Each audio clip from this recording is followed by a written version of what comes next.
오늘은 베드로전서 세 번째 시간입니다.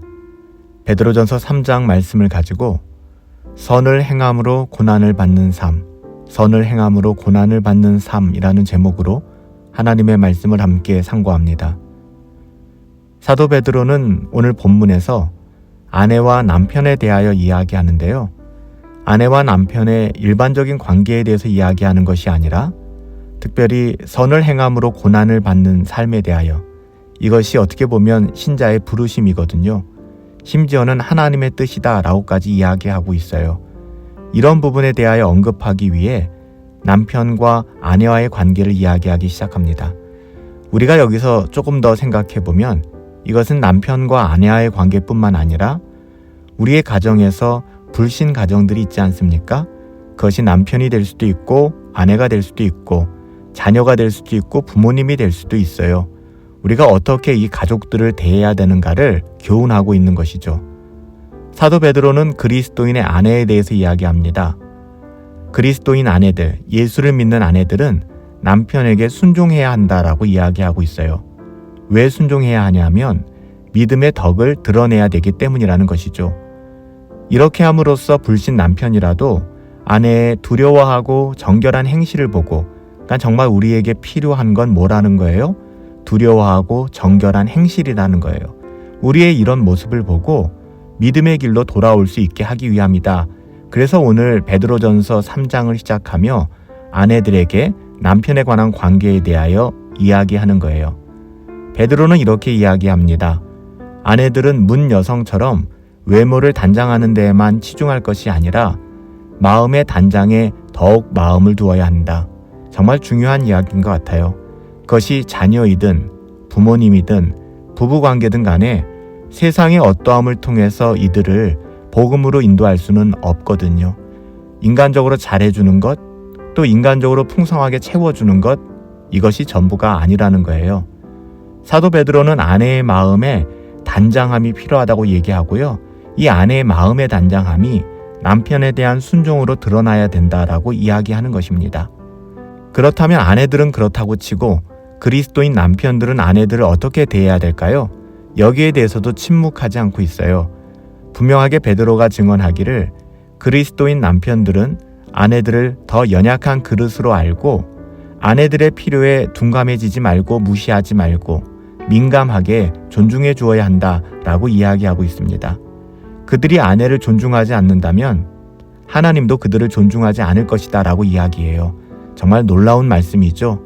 우리가 불신 가정 가운데 내 남편을 향하여, 내 아이들을 향하여, 우리 부모님을 향하여 그들을 존중하지 않는다면 하나님께서도 우리를 존중하지 않으실 것이다 라고 말씀하시는 거예요. 이처럼 사도 베드로가 아내와 남편에 대하여 말하는 이 큰 맥락은 선을 행함으로 고난을 받는 삶을 이야기하는 것이고요. 이것이 어떤 것이라고요? 신자의 부르심이라고 말씀드렸어요. 심지어는 하나님의 뜻이라는 것이죠. 9절 말씀에 보니까 악을 악으로, 욕을 욕으로 갚지 말고 도리어 복을 빌라. 이를 위하여 너희가 부르심을 받았으니 이는 복을 이어받게 하려 하심이라 라고 말씀하고 있어요. 우리의 부르심이 악으로 악을, 욕으로 욕을 갚는 것이 아니라고 말씀하시는 것이죠. 또한 17절 말씀에 보니까 선을 행함으로 고난을 받는 것이 하나님의 뜻일진데 악을 행함으로 고난을 받는 것보다 나으니라 라고 말씀하고 있어요. 하나님의 뜻이라는 것이죠. 이런 세상에서 마음이 굳어지면 안 돼요. 이런 고난 속에서 그리스도인들이 서로 마음을 같이하여 동정하고 사랑하는 것이 얼마나 소중한 일인지 모르겠습니다. 그래서 8절에 뭐라고 이야기해요? 마지막으로 말하노니 너희가 다 마음을 같이하여 동정하며 형제를 사랑하며 불쌍히 여기며 겸손하라, 이렇게 이야기하잖아요. 악을 악으로 갚지 말고 오히려 복을 비는 것이 우리의 복이 된다라고 말씀하고 계세요. 하나님께서 갚아주실 것을 알고 하나님의 자녀들 신자는 고난 속에서 자신의 마음을 지켜야만 합니다. 10절부터 12절 말씀에 보니까 그러므로 생명을 사랑하고 좋은 날 보기를 원하는 자는 혀를 금하여 악한 말을 그치고 그 입술로 거짓말을 하지 말고 악에서 떠나 선을 행하고 화평을 구하며 그것을 따르라. 주의 눈은 의인을 향하시고 그의 귀는 의인의 간구에 기울이심에 주의 얼굴은 악행하는 자들을 대하시느니라. 그렇게 말씀하고 있어요. 하나님께서 갚아주실 것을 알고 하나님의 자녀들은 고난 속에서 자신의 마음을 지켜야 한다라고 이야기하는 거잖아요. 하나님께서는 이 모든 상황 속에서 당신의 자녀들을 지켜보시고 그 마음과 사정을 아신다는 것, 여러분 이 사실을 믿으세요? 이게 얼마나 큰 위로가 되는지 모르겠습니다. 사도 베드로는 의를 위하여 고난을 당하는 사람은 복이 있다고 하신 주님의 말씀을 인용하죠. 14절 말씀이에요. 그러나 의를 위하여 고난을 받으면 복 있는 자니 그들이 두려워하는 것을 두려워하지 말며 근심하지 말라라고 말씀하고 있습니다. 이건 사실 마태복음 5장 10절에 나온 주님의 말씀을 인용한 것이거든요. 이런 고난으로 신자는 결코 망하지 않기에 우리가 두려워할 대상이 되지 않는다는 거예요. 우리는 우리를 찾아온 고난이 결코 우리를 망하게 하지 않을 것을 알고 있기 때문에 그 어떠한 고난도 두려워할 이유가 없다는 것이죠. 도리어 그런 우리들의 삶의 모습을 보고 우리의 행실을 의아하게 여겨 물어보는 사람들에게 하나님의 자녀들이라면 우리의 소망의 근거로 온유함과 두려움으로써 대담하게 담대하게 은혜의 복음을 선행을 비방하는 자들을 향하여 증거할 수 있어야 한다는 것이죠. 16절 말씀에 보면 선한 양심을 가지라. 이는 그리스도 안에 있는 너희의 선행을 욕하는 자들로 그 비방하는 일에 부끄러움을 당하게 하려 함이라 라고 말씀하고 있어요. 사도 베드로가 제시하고 있는 모범은 역시 예수 그리스도입니다. 그래서 오늘 본문 18절부터 22절까지 다시 한번 예수 그리스도의 은혜의 복음에 대하여 사도 베드로는 증언하고 있어요. 그리스도께서는 단번에 죄를 위하여 죽으시고 의인으로서 불의한 자를 대신하셨고요. 우리를 하나님께로 인도해 주셨죠. 18절 말씀이에요.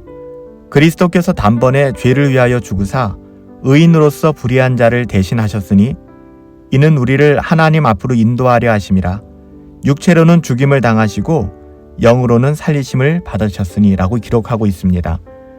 사도 베드로가 이렇게 증언한 이후에 사도 베드로는 노아의 시대를 언급하고 있어요.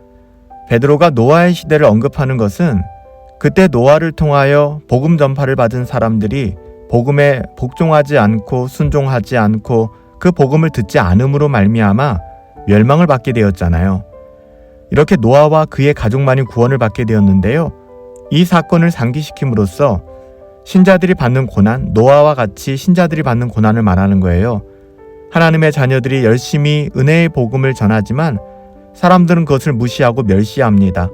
근데 도리어 이런 무시당함과 멸시와 고난, 선을 행함으로 말미암아 당하는 고난이 노아의 구원의 표시가 되었던 것처럼 우리들의 구원의 표시가 된다는 것을 이야기하고 있는 것 같아요. 그래서 우리는 19절 말씀의 해석을 이렇게 해야 돼요. 19절은 사실 굉장히 난해한 구절이기도 하거든요. 그가 또한 영으로 가서 옥에 있는 영들에게 선포하셨다라는 말씀이죠. 마치 예수님께서 죽은 사람들에게 가서 복음을 전했다라고 오해하기 굉장히 쉬운 말씀이에요. 하지만 그런 뜻이 아니죠. 그가 또한 영으로 가서 옥에 있는 영들에게 선포하셨다라고 표현한 것은 노아를 통하여 그리스도께서 그 시대의 사람들에게 복음을 선포하셨다는 의미로 이해하는 게 그게 맞는 것 같아요. 계속 연결되어서 이 부분이 거론되기 때문에 그렇죠. 그런데 굳이 영들이라고 표현한 이유는 생각해 보세요. 당시에 노아 시대의 사람들은 베드로가 편지를 쓸 당시에는 이미 죽어서 없는 사람들이잖아요. 죽어서 몸을 입지 않은 상태에 있기 때문에 영이라고 표현한 것이고요. 옥에 있는이라고 표현한 이유는 그들이 마지막 심판을 기다리며 갇혀있는 사람들의 상태이기 때문에 그렇게 이야기한 거예요. 노아 시대에는 심판을 상징했던 물이 이제는 그리스도인들에게는 심판으로부터의 구원을 상징하는 세례의 표시가 되었죠. 21절 말씀이에요. 고난을 받으신 그리스도께서는 부활하사 하늘에 오르셨고요. 하나님 우편에 계시며 모든 천사와 권세와 능력들이 복종하는 자리에 계시다는 것을 선을 행함으로 고난을 받는 삶을 사는 신자들이 이것을 깨닫게 될 때 얼마나 큰 위로가 되는지 모르겠어요. 그래서 사도 베드로는 이 부분을 우리들에게 증거하고 있는 것이죠. 22절의 말씀에 보니까 그는 하늘에 오르사 하나님 우편에 계시니 천사들과 권세들과 능력들이 그에게 복종하느니라. 우리가 이 땅을 살아갈 때 선을 행함으로 고난을 받을 수 있어요. 그렇지만 이것이 신자의 부르심이고요. 이 고난받음이 노아와 마찬가지로 우리에게는 구원의 표시가 된다라고 말씀하고 있어요. 더불어 하나님의 뜻이다라고까지 이야기하고요. 고난이 하나님의 뜻이야 라고 하면 솔직히 받아들이기가 굉장히 어렵잖아요. 우리가 왜 고난을 하나님의 뜻이라 할까? 고난조차도 왜 우리에게 유익하다 할까? 조금 더 깊은 안목을 가지고 하나님의 뜻을 헤아려 볼 수 있었으면 좋겠어요.